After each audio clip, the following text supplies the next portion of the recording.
আচ্ছা জীবনে কি তুমি কখনো খাসির রান খাও নাই? খাসি? তুমি এরকম করো কেন?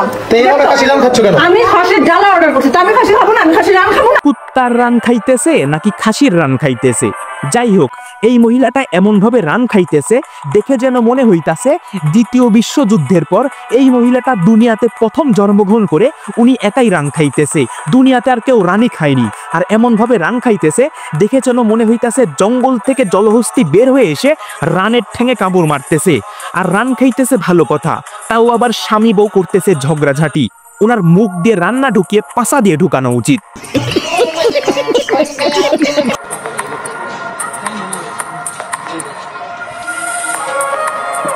এইটা কি কোনো খাবার? দেখে যেন মনে হইতাছে বাথরুম থেকে নিয়ে আসা পাতলা পায়খানা।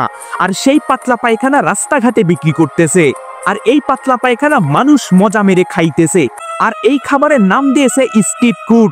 এই খাবার নাকি মানুষের কাছে অনেক জনপ্রিয়, আর খাইতেও নাকি খুব মজা লাগে। কিন্তু এই খাবার যদি আমাকে খাইতে দেয়, আমি ডাইরেক্ট কোনো থামাথামি নেই, ডাইরেক্ট বমি করে দিব। থু।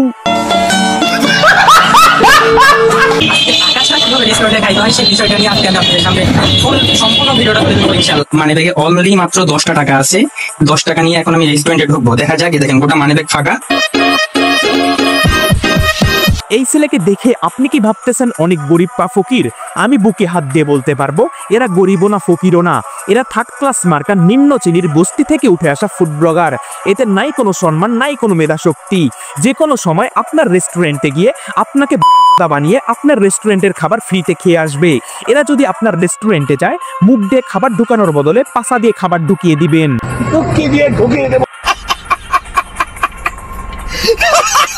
অতএব আপনারা যারা সুস্বাস্থ্যকর এবং সুস্বাদু খাবার খেতে চান, তাদের জন্য রয়েছে ইয়ামি এক্সপ্রেস। এখানে এনারা দামে কম মানে ভালো দিয়ে অফারের সাম্রাজ্য করে তুলেছেন আপনাদের জন্য। মিয়া রানীও এত সুন্দর করে জনি দাদার নামে প্রশংসা করে না, যতটা সুন্দর করে এই ছেলেটা সেই রেস্টুরেন্টের নামে প্রশংসা করতে করতে মুখ দিয়ে থুতু উঠাই ফেলছে। আমার তো মনে হইতাছে এই রেস্টুরেন্টে যখন এই ফুড ব্লগারটা 10 টাকা নিয়ে খাইতে গেছিল, তখন এই রেস্টুরেন্টের কর্মচারী এবং রেস্টুরেন্টের ম্যানেজার মিলে এই ছেলেটাকে ইচ্ছা মতো পোদ মারছে। পোদ মারতে মারতে পিছনটা ফাটাই ফেলছে, যার কারণে এই ছেলেটা সেই রেস্টুরেন্টের নামে সুনাম করতে বাধ্য হইতাছে।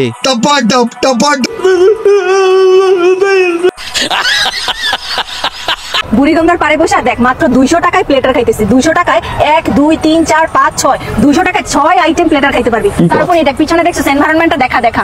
এত সুন্দর একটা নদীর ঘাটে বসে আমি এই 200 টাকার 6 আইটেম খাবার খাইতেছি। বুড়িগঙ্গা নদীর পানি অনেকটাই দূষিত এবং দুর্গন্ধযুক্ত। মানুষ যখন বুড়িগঙ্গা নদীতে যায়, বুড়িগঙ্গা নদীর দুর্গন্ধের কারণে মানুষ বমি করে ফেলে। আর ফুড ব্লগাররা বুড়িগঙ্গা নদীর পাশে বসে থেকে খাবার খায়। ছি ভাই, এদের কি রুচি! যেখানে মানুষ বমি করে সেখানে ফুড ব্লগাররা খাবার খায়। এরা মুখ দিয়ে খাবার খায় নাকি দিয়ে খাবার খায় যে এদের কাছে কোনো গন্ধ লাগে না?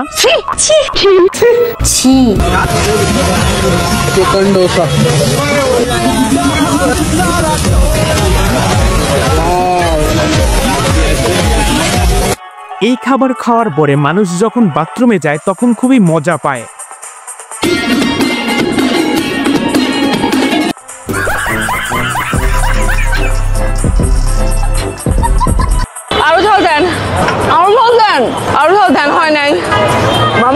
আহা, নারী কত সুন্দর ঝাল খাওয়ার জন্য অভিনয় করতে পারে রে। নারী ঝাল খাওয়ার জন্য সেরা রে। নারী ফুচকার সাথে এমন ভাবে ঝাল খায় যেমন ভাবে জনি দাদা মেয়ে রানীরেও খায় না। আজকে আমি খেলাম শুধু ভাইরাল খাবার সারা দিন। ভাইরাল খাবার বলতে যে খাবার বিক্রেতা খাবার বিক্রি করতে করতে ভাইরাল হয়ে যায়, সেই খাবারকে ভাইরাল খাবার বলে। আর সেই ভাইরাল ব্যক্তি যদি তার খাবারের ভিতরে কুত্তার গু মিশে দিয়ে ফুড ব্লগারদের খাওয়ায়, তাও ফুড ব্লগাররা বলবে উফ কি টেস্ট, উফ অনেক মজা।